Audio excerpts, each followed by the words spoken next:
In the last episode, I told you about the house I stayed in as a teenager. Well, a couple of blocks away, there was my late father's family home, which was also reputed to be haunted. Only a couple of blocks away, two haunted houses, supposedly, same neighborhood. I don't know what to do with that information, so I'm just going to put it out there in front of you and keep going. So, some years after that house on Patterson and other places in between that, I spent about a month at my father's parents' home. Now, his father had died by that time. Anyway, I say parents loosely. The people who raised him were actually his blood aunt and her husband, his uncle. They had adopted him from her sister. She was his mother in every way that mattered, and in very few ways that mattered emotionally, for him anyway. I mean, maybe he was emotionally attached to her, but I think he was a bit of a sociopath. The two of them fought like an old married couple who had been irritating each other for decades and had no intention of stopping. It would have been funny if it hadn't been so relentless. Now, I was not close to my father, and I was definitely not close to her. So, I arrived in that house at age 20 as something between a guest and an obligation, and the house itself seemed to even have opinions about that. I stayed. I'm not even sure if it was an entire month, but however long I stayed there, it was enough. You know, the house had the particular quality of a place that's been lived in by the same people for a very long time, you know. Dense with accumulated objects. In fact, the guest room was just like a hoarder's palace. You know, accumulated habits, accumulated friction. Now, my father and his mother had carved their routines into those rooms, and there was not a great deal of space left over for anyone else, or anything else for that matter. Now, like I said, it was rumored to be haunted. That's been established probably before I was even born. Definitely before I arrived to stay there. The neighborhood had its stories, and that house had its place in them. It was only 4 blocks from the house I lived in. Maybe 3 blocks, I can't really recall. But the whole time I stayed up there in the other house, we never visited my father or his parents. Never. Not even once, I don't think. I mean, they just never made us feel welcome. Because, let me tell you about that woman who raised him. She had actually tried to stop my aunt's marriage to her friend. She told my aunt's in-laws to be that my aunt came from the wrong side of the tracks. So, in essence, she looked at my brother and me as coming from the wrong side of the tracks as well. And I just never had any feelings whatsoever for that woman. Maybe I liked her as a kid, but by the time I was a teenager, and definitely by the time I was 20, I did not like her at all. I just did not. I didn't feel comfortable around it. I could tell she didn't want me there. So, anyway, I didn't know what I was walking into when I went to live with these people. Now, let me tell you about my father. He was always in and out of trouble. He was a spoiled brat, and he got addicted to substance, which I won't name. And so he was in and out of trouble from the time he was in high school, and especially in his 20s, until his death, basically. I know he tried to stay out of trouble, but he still managed to get into some things. He just didn't get locked up for it. Anyway, the room that felt the strangest in that house was an addition, a family room that had been built onto the original structure at some point. The way older houses accumulate rooms over generations, and added-on rooms always felt different from the rooms they were built beside. The original structure, had a settled quality, and its own problems, and the addition, it just felt provisional. Like, was never quite accepted by the house it was attached to. And when I was sitting in that room, it was the family room, basically. That's where I felt watched the most. I mean, consistently. Every time I was in it. It was like something in that room was aware of me in a way the rest of the house wasn't. And then there was the basement. Oh my goodness. Yes, another basement. My father, you know, he was something else. But his mother was even more so, you know. And, I was just a young woman who shared DNA with one of them and very little else.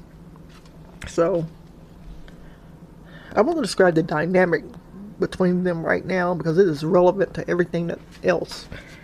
These two people loved each other, in particular people who have been stuck with each other long enough that love and irritation have become indistinguishable. They bickered constantly about things, small things, old things, things that had clearly been argued about so many times they had just worn a groove in the air. It was relentless and oddly ritualistic, and it required absolutely no input for me, which was fortunate because I had nothing to offer. And I didn't care. I was just peripheral to their dynamic and peripheral to that house. I was just passing through. And I think the house knew that. I think whatever was in the house knew that I was going to be there for very long. And I think it found me easier to pay attention to precisely because I was the only person there who wasn't already deep in an old argument. And the reason they argued so much was because of my father's addictions and also because he was in and out of trouble.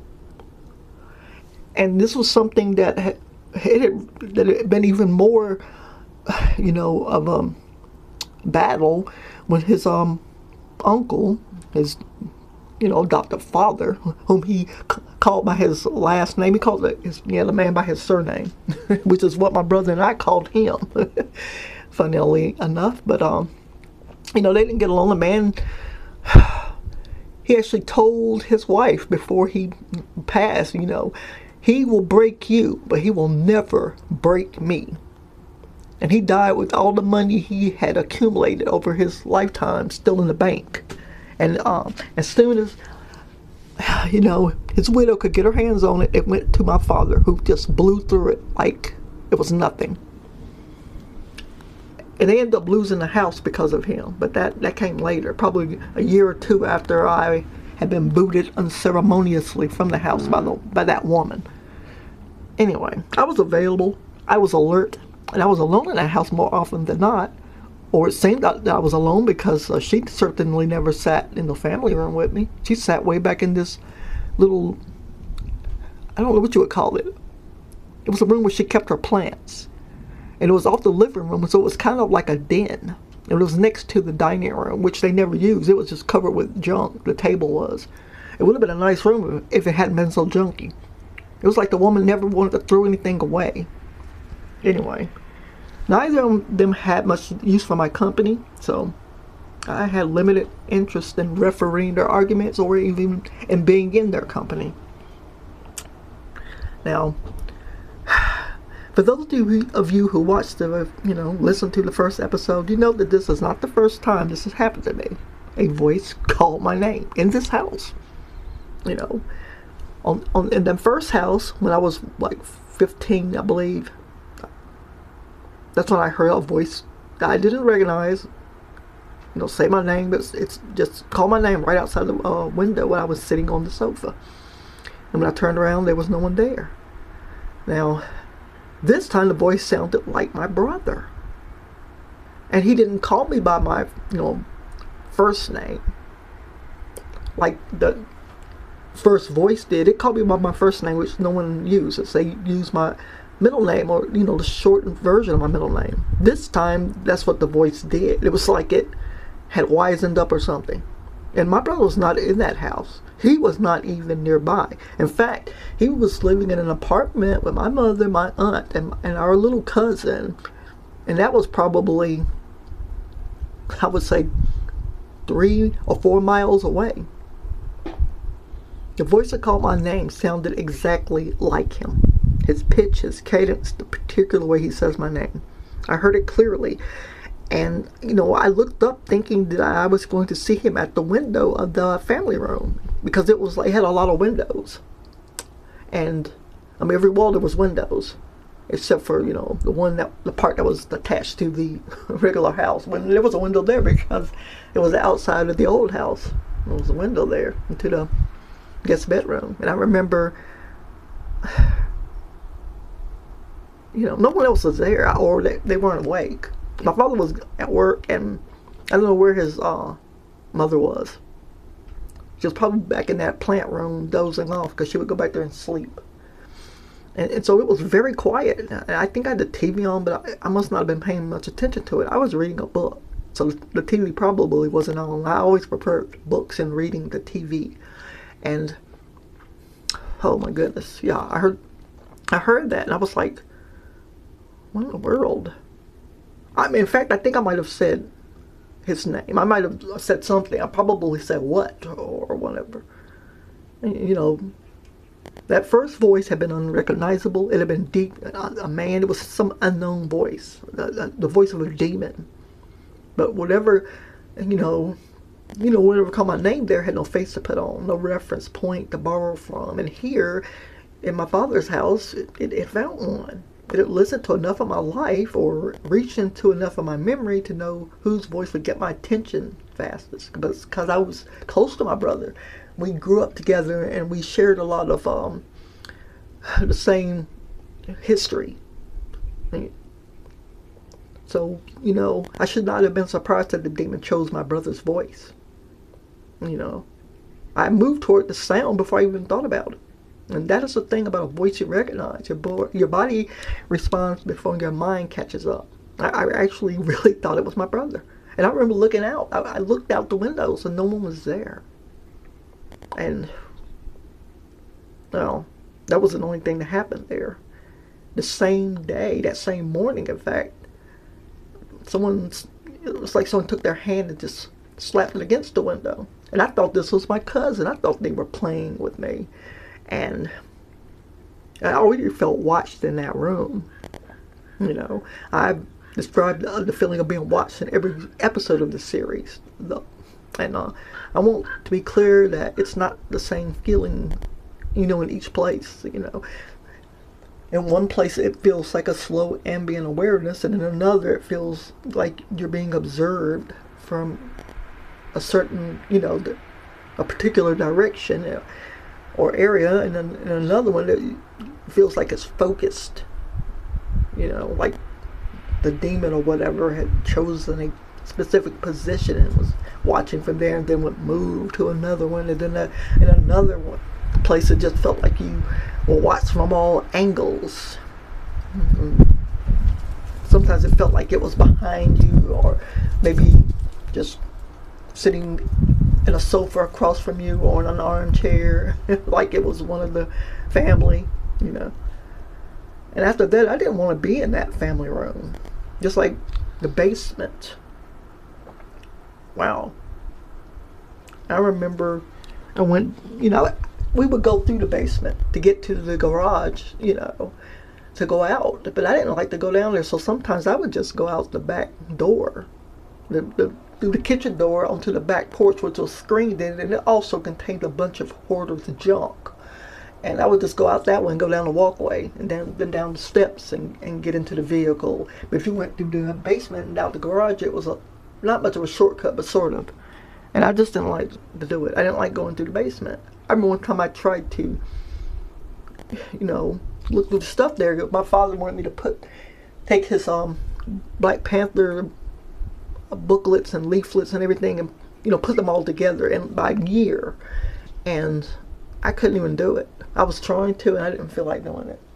And I didn't even know they was trying to keep that junk. I remember a bunch of Life magazines I took. I was reading one of them. I was like, it was just old trash to me, so I threw it away. And of course his mom found it and thought I did it to hurt her or get back at her for some reason, when I didn't even know it was hers.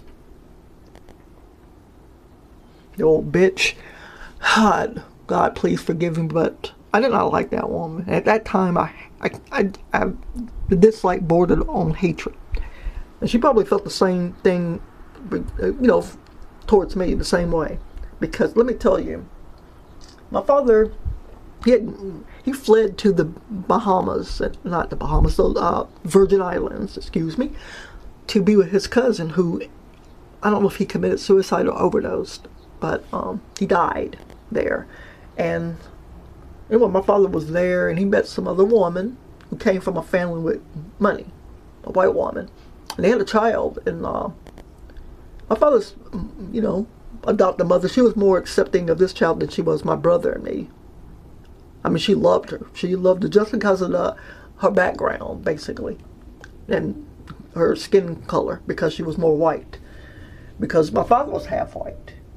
His dad was white. He never knew his father. Never. His mom, real mother, took that, to the grave with her. She never told him. So that's like a part of my ancestry I don't even know anything about. Which is why I had an ancestry test done. But that's neither here nor there.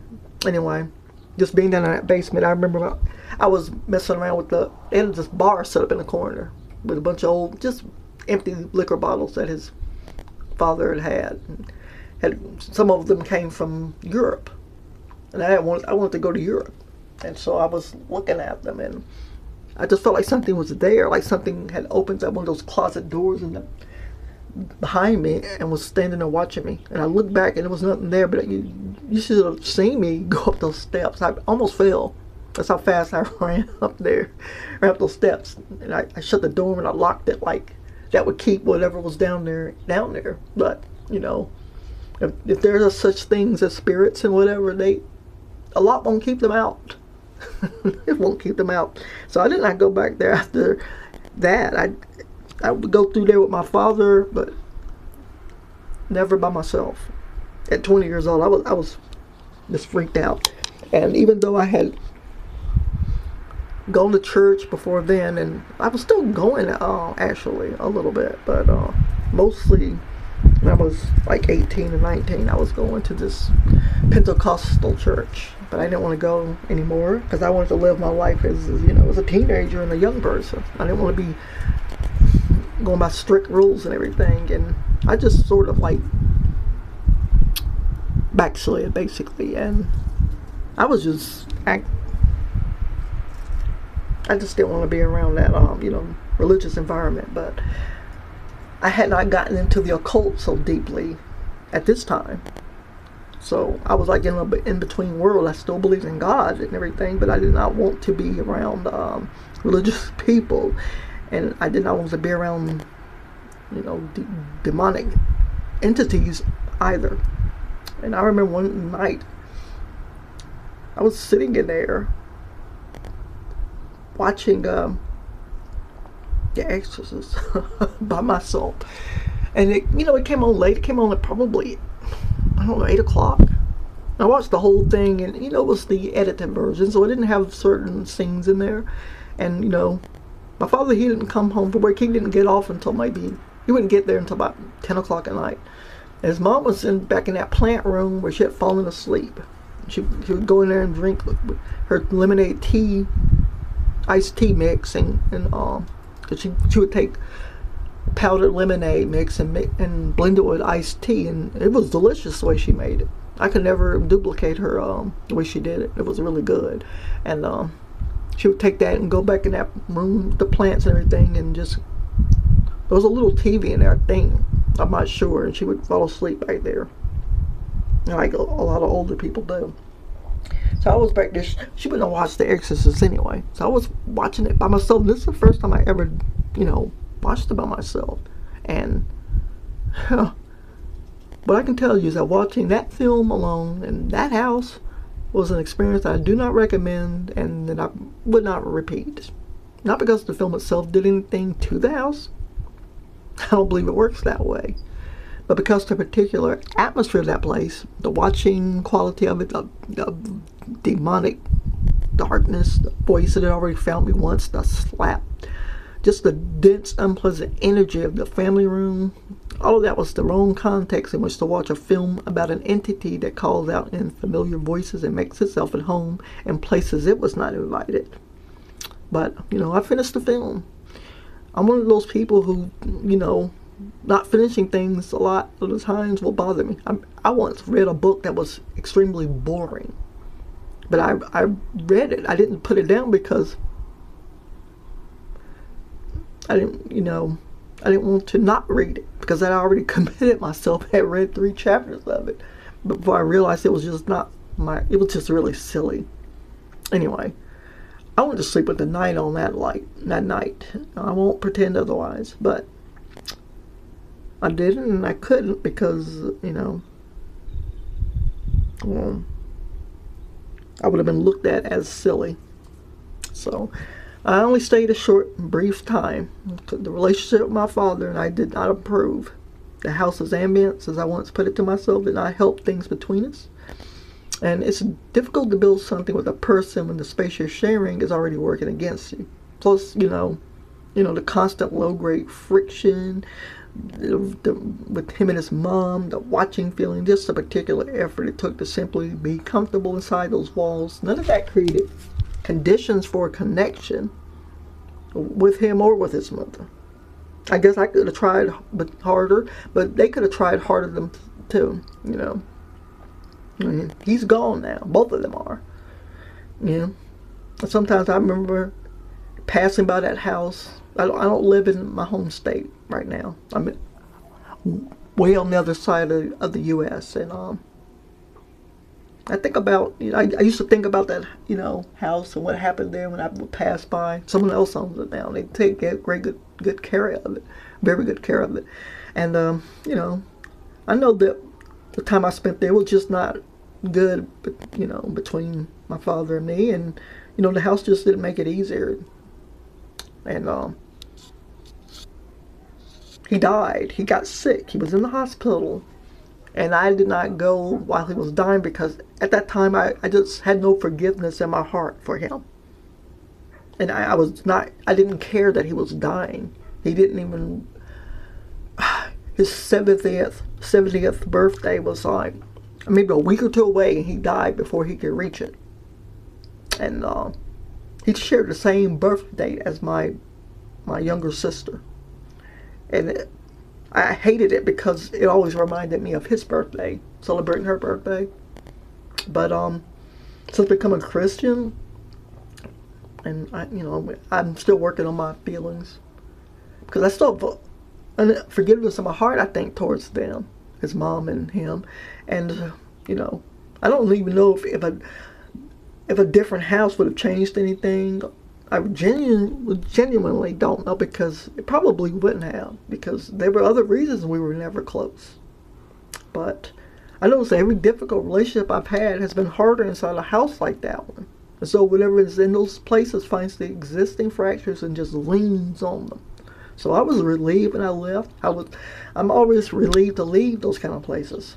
And that relief has become a kind of data point with me. Intensity tells me something about what I was carrying while I was inside. And, I just felt glad not only to get away from them, but to get away from that house. Just to get away from it. And I know, I know that I'll probably end up in another place like that, but I hope not. I truly, truly hope not. But if I do, I'll certainly let you